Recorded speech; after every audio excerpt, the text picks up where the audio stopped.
हाँ जी बच्चों, कैसे हो आप लोगों की पढ़ाई वढ़ाई सही चल रही है? ठीक है। मैं सब धर्मेश श्रीवास्तव और आज हम लोग बात करते हैं वेज कंस्टेंट की, है ना। वेज कंस्टेंट आईआईटी के लिए बड़ा इंपॉर्टेंट टॉपिक होता है, ठीक है। इससे बहुत सारे क्वेश्चन सॉल्व होते हैं। तो लेट्स सी वेज कंस्टेंट, ठीक है। तो टॉपिक इज वेज कंस्ट्रेंट।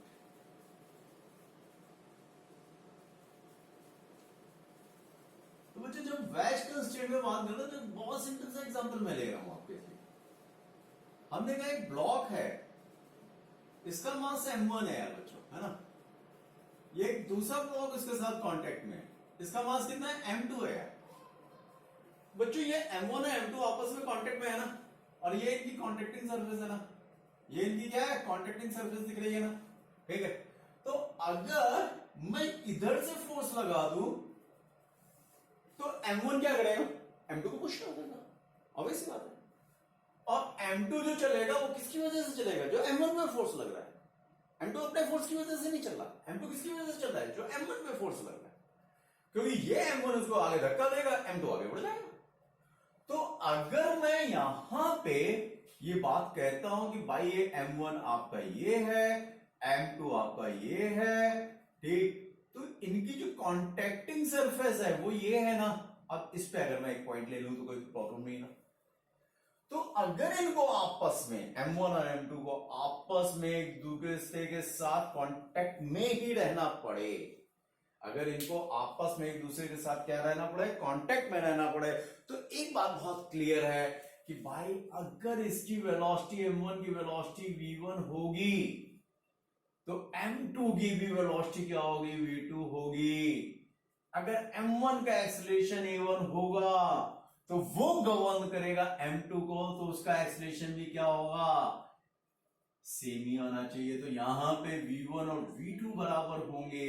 इसी तरीके से आप कह सकते हो a1 और a2 बराबर, यानी किसी भी मोमेंट पे m1 का जो एक्सेलरेशन है वही m2 का है, जो m1 की वेलोसिटी है वही m2 की वेलोसिटी है। तो एक बहुत सिंपल सा पॉइंट आ गया, ठीक है। अब हम इस पे नेक्स्ट पॉइंट पे बात करते हैं कि भाई हम इसको कैसे कैसे समझते हैं, ठीक है। तो हम आपके लिए एक क्वेश्चन बहुत अच्छा लेकर के आए हुए हैं, ठीक है। इससे मेरा ख्याल है सारे बच्चों की प्रॉब्लम सॉल्व हो जाएगी, ठीक। हम कहते हैं ये ग्राउंड है, ठीक। एक वेज ऐसा रखा हुआ है, ठीक, कोई ब्लॉक है, इसका जो एंगल है इस वाली सरफेस का वो कितना है? थीटा है। ये आपकी वॉल हो जाती है, फिक्स वॉल है, ठीक है। अब यहां पे बच्चों एक मैंने ब्लॉक और रख दिया, इस ब्लॉक को मैंने ए कह दिया, इस वेज टाइप के स्ट्रक्चर को मैंने बी कह दिया। अब ये बात सही है कि अगर ये वेज टाइप का स्ट्रक्चर इधर की ओर जाएगा, ठीक है, तो ए कहां आएगा? नीचे की ओर आएगा। कुछ कॉमन सेंस का भी यूज कर लेंगे, है ना। तो इनकी जो कॉन्टेक्टिंग सरफेस है उसको मैंने ए बी कह दिया। ये लाइन जो है डैश डैश से मैं शो कर रहा हूं, ये लाइन क्या है? This is contacting surface. तो अब अगर इनको कांटेक्ट में रहना है तो फिजिक्स क्या कहती है कि अगर इनको कांटेक्ट में रहना है तो एक्सेलरेशन ऑफ ब्लॉक्स या bodies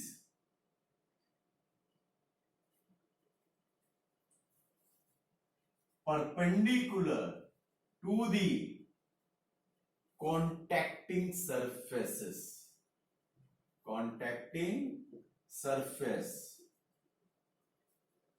must be same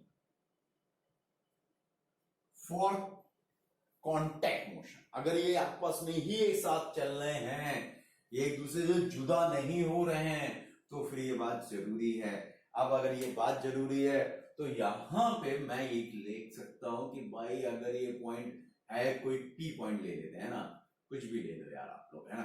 P point है तो यहां पे मैं इसका ए का एक्सेलरेशन डाउनवर्ड डायरेक्शन में ले लूं and that is equal to a1 कह सकता हूं। मैंने बी का एक्सेलरेशन इस डायरेक्शन में ले सकता हूं, मैं a2 कह सकता हूं, ठीक। अब मैं एक कॉन्टैक्टिंग सरफेस भी ये मिल गई मुझे ए बी। अब इसके एक परपेंडिकुलर लाइन भी खींच सकता हूं, ठीक। अब ये एंगल अगर थीटा है तो ये वाला एंगल भी कितना होगा, थीटा हो जाएगा। ये एंगल कितना हो जाएगा, 90 माइनस थीटा हो जाएगा। अब अगर नहीं समझ में आ रहा तो मैं फिर से बना देता हूं भाई। ये चीज जो है ए बी लाइन है, ठीक है। ये एंगल कितना बन रहा था बच्चों, थीटा बन रहा था, ठीक। क्लियर। यहां पे मैंने डाउनवर्ड डायरेक्शन में एक्सेलरेशन क्या लिया, a1। वेज का एक्सेलरेशन मैंने क्या लिया, a2। तो ये थीटा है तो बच्चों ये क्या हुआ, थीटा। आप सबको पता है। अब अगर AB के परपेंडिकुलर लाइन खींच दूं तो आपको पता है कि ये एंगल कितना बनता है, थीटा। तो ये इधर की ओर A1 का इधर को कंपोनेंट क्या आएगा, A1 cos थीटा। A2 का इधर की ओर कंपोनेंट, बिकॉज ये एंगल कितना हुआ, 90 माइनस थीटा। तो A2 का इधर को कंपोनेंट क्या हुआ, A2 cos 90 माइनस थीटा। और A2 cos 90 माइनस थीटा को शायद आप लोग क्या बोलोगे, A2 sin थीटा ही तो बोलोगे ना, कोई प्रॉब्लम नहीं है।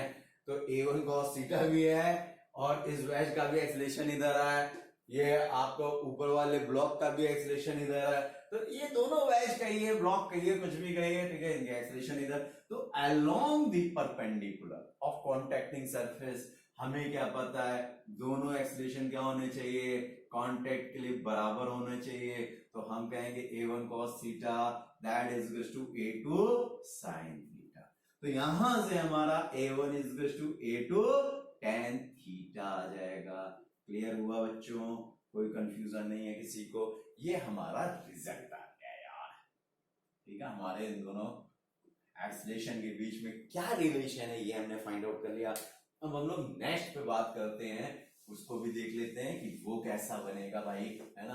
पॉइंट वही है, कहीं भी फंडामेंटल्स में कहीं कोई कमी नहीं है, सेम फंडामेंटल्स में हम लोग बात करते जाएंगे, ठीक है। तो अब नेक्स्ट प्रॉब्लम देख लेते हैं। तो दिस इज एक वेज ले लेते हैं, ये फिक्स वेज ले लेते हैं। ये क्या है, फिक्स वेज, ये नहीं मूव करेगा यार, फिक्स वेज है, ये नहीं मूव कर रहा है, ठीक। और यहां पे मैं ले लेता हूं एक ब्लॉक टाइप की सिचुएशन, लिया, ये ब्लॉक टाइप का रख लिया। इसके ऊपर मैं एक रॉड रख देता हूं ऐसे, ये। अब रॉड जो है इधर उधर ना मूव करे, इसके लिए मैं एक रिजिड सपोर्ट्स लगा देता हूं, ठीक है, ग्रिड, ठीक है, गर्डर, कुछ भी बोल सकते हो आप, मैंने लगा दिया है ना। अब इसको मैं कह देता हूं ए, इसको मैं कह देता हूं बी, और ये वेज फिक्स है इसलिए उसकी टेंशन ही नहीं लेनी है। हाँ, ये एंगल आपको दिया है थीटा। अब आप जानते हो ये वेज फिक्स है तो ये तो मूव करेगा नहीं, सिर्फ बी और ए क्या होगा, मूवमेंट कर सकते हैं, ठीक है।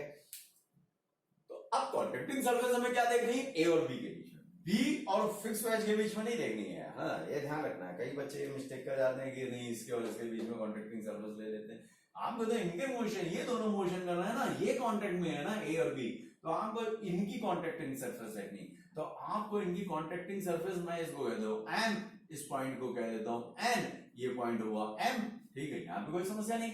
अब ये एंगल थीटा है, ये आपको पता है। हम अच्छा, ये बात सही है कि ये अगर सरकेगा तो नीचे की ओर सरकेगा, ऊपर तो अपने आप नहीं जाएगा, है ना। जब तक फोर्स नहीं लगाएंगे तब तक नहीं जाएगा, ये भी कॉमन सेंस की बात है, आप इसको यूज कर लेना, है ना। कि ये भाई अगर ये A2 एक्सेलरेशन से नीचे आ रहा है और हम इसको मान लेते हैं कि दिस इज A1 एक्सेलरेशन से ये नीचे आ रहा है, तो कोई समस्या नहीं, ठीक। अब इसी चीज को कॉन्ट्रैक्टिंग सरफेस के हिसाब से देखते हैं, ठीक है। तो कॉन्ट्रैक्टिंग सरफेस MN मैंने बना ली, दिस इज MN, ठीक। यहां पे इस कॉन्ट्रैक्टिंग सरफेस के परपेंडिकुलर ही मैंने A1 लिया हुआ है, ठीक है, ध्यान रखिएगा। A1 मैंने ये लिया हुआ, ये क्या है, A2 है। ये कितना एंगल बना रहा है हॉरिजॉन्टल के साथ, दैट इज थीटा, क्योंकि ये वाला एंगल थीटा है तो ये भी कितना होगा, थीटा। तो यहां से ये जो आएगा A2, ये हॉरिजॉन्टल के साथ कितना बना रहा है, थीटा बना रहा है। यहां तक भी क्लियर हो गया। अब देखते हैं, कॉन्ट्रैक्टिंग सरफेस के परपेंडिकुलर वाली लाइन हमने खींची रखी है, उसी के अलावा मैंने क्या लिया हुआ, A1 लिया हुआ है। तो A1 किसके इक्वल होगा, A2 का वो कंपोनेंट जो परपेंडिकुलर टू सरफेस आता है, और A1 परपेंडिकुलर की डायरेक्शन में। तो A2 का इधर का कंपोनेंट क्या आएगा, A2 sin थीटा आएगा, आएगा ना, क्लियर। भाई A2 का इधर का कंपोनेंट A2 cos थीटा, इधर की क्या होगा A2 sin थीटा। तो हमारा जो रिजल्ट आया वो आया A1 is to A2 sin theta. ये हमारा रिजल्ट आ गया और इस रिजल्ट का हम आगे न्यूमेरिकल्स में यूज करके भी दिखा देंगे कि भाई इन रिजल्ट से फायदा क्या होता है। ठीक है, ये भी क्लियर हो गया आपको। ठीक है, तो दो क्वेश्चंस आपको बड़े प्यारे प्यारे क्वेश्चन क्लियर हो गए। अब नेक्स्ट पे देख लेते हैं, नेक्स्ट पे क्या होता है। नेक्स्ट हमारा बहुत देखा हुआ क्वेश्चन है, बहुत बार देखा हुआ है। ठीक है, मोस्टली बच्चों ने इसको देखा हुआ होगा, लेकिन उसमें फिर भी दिक्कत होती है, तो हम थोड़ा सा इसको समझते हैं। भाई ये है आपका एक वेज, ठीक, इसके ऊपर सीधे एक रॉड रखी हुई है, इसके ऊपर सीधे एक रॉड रखी है, ये आपके गर्डर्स लगे हुए फिक्स सपोर्ट है। ठीक है, अब ऑब्वियसली बात है, ये पॉइंट को हम एम ले लें, इस पॉइंट को मैं क्या कह देता हूं एन ले लेता हूं। कॉन्ट्रैक्टिंग सरफेस ये हो गई ना बच्चे, कॉन्ट्रैक्टिंग सरफेस क्या है, ये लाइन है ना, कॉन्ट्रैक्टिंग सरफेस है। ठीक है, पूरी लाइन कॉन्ट्रैक्टिंग रहेगी। ठीक, अब यहां पे if this angle is theta, तो आप क्या कहोगे, आप कहते हो कि अगर A1 से नीचे आएगा, ठीक, तो ये फ्लोर पे किधर जाएगा, इधर जाएगा। ऑब्वियसली बात है भाई, इसको इधर ही जाना पड़ेगा, तभी ये इधर आएगा। जब तक हम फोर्स ना लगाएं इधर से, तब तक ए रॉड ऊपर नहीं जा सकती। ठीक है, फिजिक्स के हिसाब से भाई ये इसकी पोटेंशियल एनर्जी का लॉस होगा, तो इन दोनों को ही काइनेटिक एनर्जी का क्या होगा, गेन होगा। इसको मैं बी कह देता हूं। ठीक, तो बी पीछे जाएगा, ये कॉमन सेंस से पता चल रहा है, तो हम बी का इधर की ओर एक्सलेशन क्या ले लेते हैं, A2 ले लेते हैं। अब हमें क्या निकालना है, हमें इनके A1 और A2 के बीच में रिलेशन देखना है। तो A1 और A2 के बीच में रिलेशन देखने के लिए वही जो कॉन्टैक्टिंग पॉइंट हमने लिया है, उसके परपेंडिकुलर एक लाइन खींच दें। खींच दी भाई, ये एंगल देखें, यह एंगल कितना होगा, थीटा ही होगा ना, ये कितना होगा, थीटा होगा ना। A1 का इधर का कंपोनेंट क्या होगा बच्चों, A1 cos थीटा होगा ना। अरे सब समझदार बच्चे, A2 का इधर का कंपोनेंट क्या होगा, A2 sin थीटा होगा ना, तो A2 sin थीटा हुआ। तो भाई आप क्या कह रहे हो, आप यही तो कह रहे हो कि along the perpendicular दोनों कंपोनेंट बराबर, तो A1 cos थीटा को क्या कहोगे आप, A2 sin थीटा बोलोगे ना।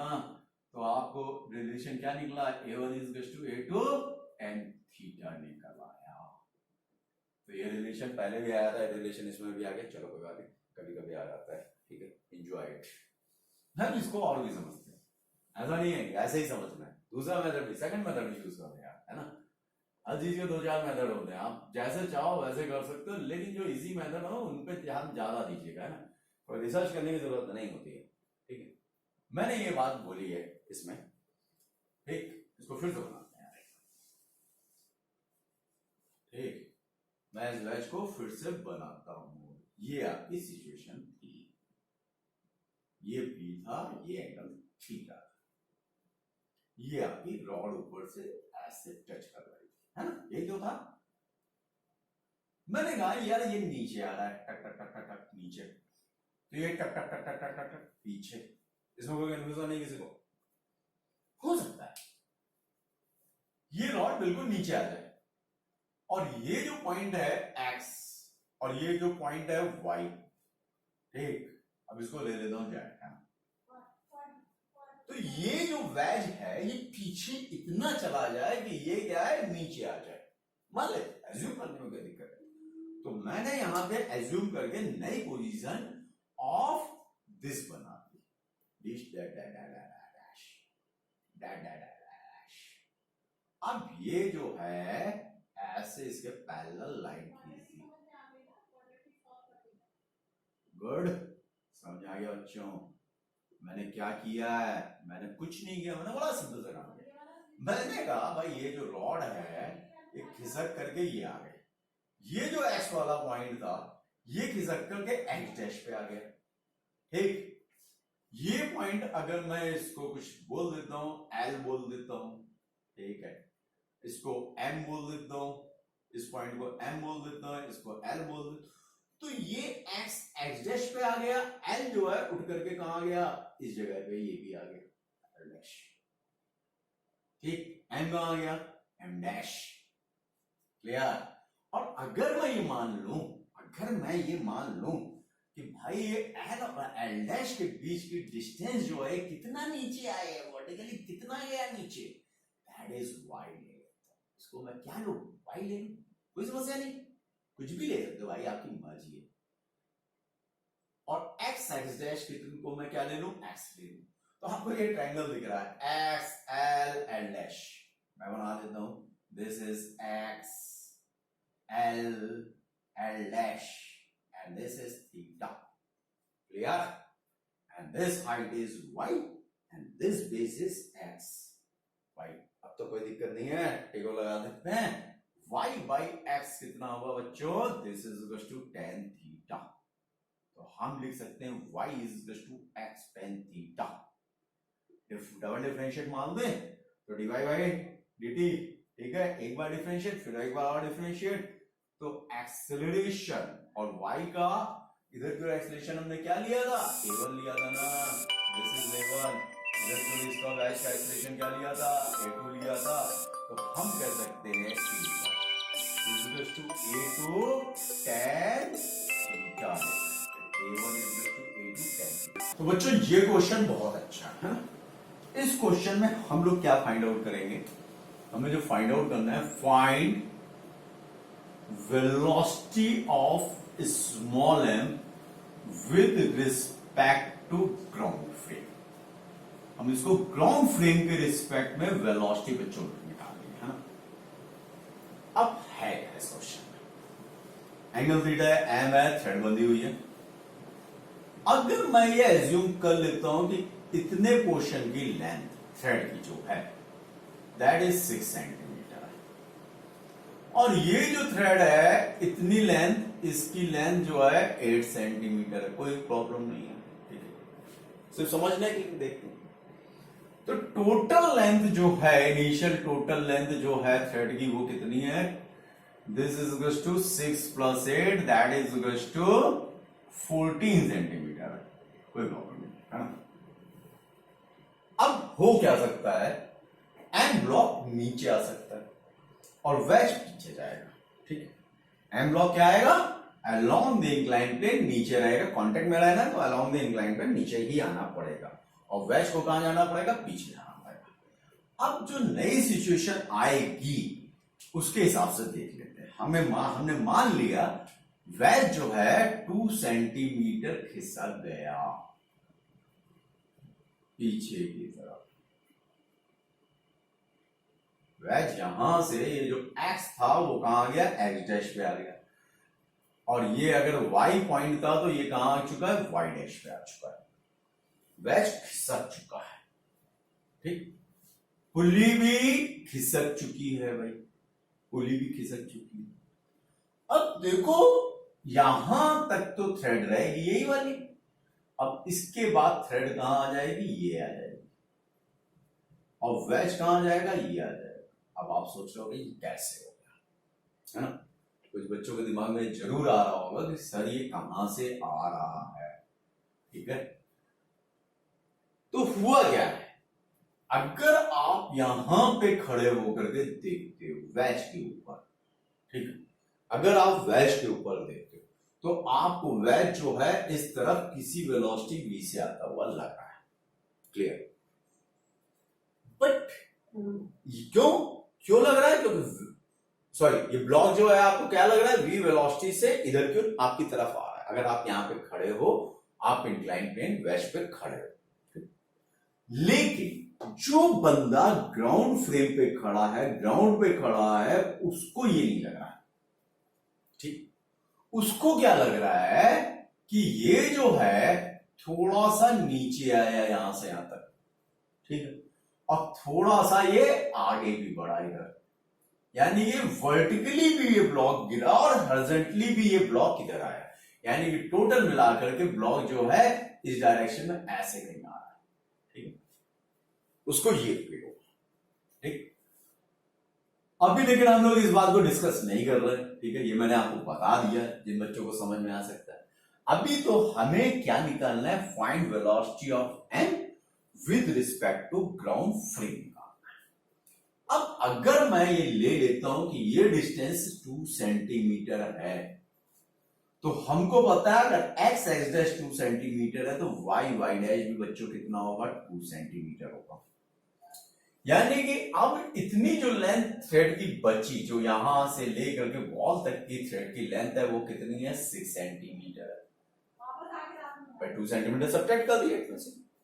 हाँ, पॉइंट ये है कि टोटल लेंथ कितनी थी, 14 सेंटीमीटर।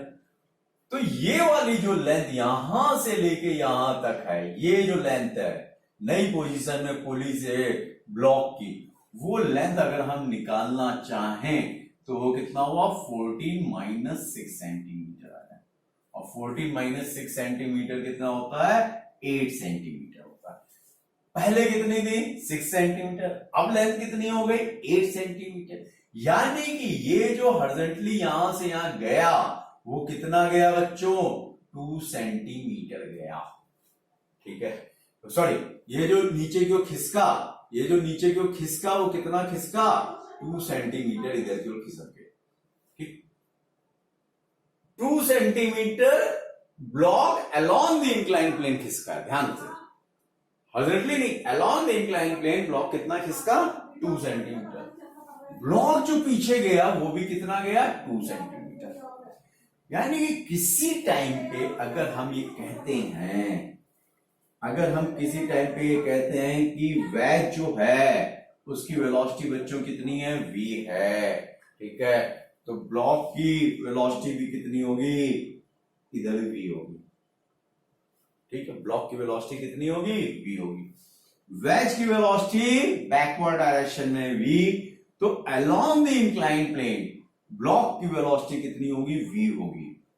ठीक, ये लेकिन किसके रिस्पेक्ट में आ रही है, विद रिस्पेक्ट टू वेज आ रही है।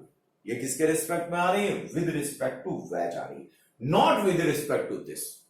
इसके रिस्पेक्ट में नहीं आ रही, ये किसके रिस्पेक्ट में आ रही है, वेज के रिस्पेक्ट में। तो अब हमें निकालना है velocity of M with respect to ground frame. तो हम इसको देखते हैं कैसे निकाल सकते हैं। Velocity of block with respect to wedge, हमें फॉर्मूला पता है रिलेटिव वेलोसिटी से, velocity of block minus velocity of veg.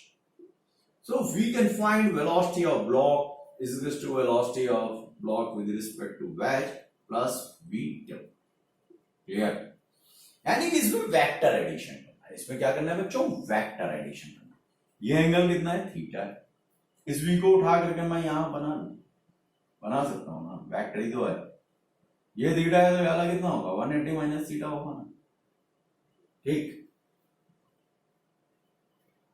तो अब विद रिस्पेक्ट टू वेज कौन सी वेलोसिटी है, दिस, और वेलोसिटी ऑफ वेज क्या है, ये जो कि मैंने यहां बना दिया। ठीक, तो अब आपका v इधर हो गया और इधर एक v हो गया, और ये एंगल बच्चों कितना हो गया, 180 माइनस थीटा हो गया। और इन दोनों का जो भी रिजल्टेंट निकलेगा, ठीक है, वो हमारा क्या निकल आएगा, वेलोसिटी ऑफ ब्लॉक, और ये क्या है, with respect to ground frame. Velocity of block का मतलब with respect to ground frame. तो अब कोई समस्या नहीं है, अब हम बहुत आराम से इसको कर सकते हैं। कैसे कर सकते हैं भाई, वेक्टर का फॉर्मूला हमें पता है और हम इसको सॉल्व कर सकते हैं। तो हमारा जो वीबी का मैग्नीट्यूड आएगा, एक वेलोसिटी v स्क्वायर है, ये एक वेलोसिटी v है, और इन दोनों के बीच का एंगल कितना है, a square plus b square plus 2ab cos 180 minus theta. ये क्लियर हुआ। So from here you can say this is 2v square plus 2v square, और cos 180 minus theta minus cos theta होता है, so you can write this is minus cos theta and this can be written as 2v square, common ले लीजिए 1 minus cos theta। ठीक, अब इसको further solve कर लेते हैं। So that is equal to under root of 2v square, clear, 1 minus 2 sin square theta by 2. So this is equal to under root 2v square into 2 sin theta by 2. So that is equal to 2v sin theta by 2. That is result. ये आपका answer आ गया, जो आपसे पूछा गया उसका answer आपका ये क्लियर हो गया। ठीक है, आई होप सो आप लोगों को ये वीडियो समझ में आया हो। Please like and subscribe. ठीक है, अगर फिर भी कोई दिक्कत है तो मैं नेक्स्ट लेक्चर्स में और भी ज्यादा डिस्क्राइब करूंगा। ठीक है, नेक्स्ट वीडियो। ठीक है, चलिए, ओके बाय।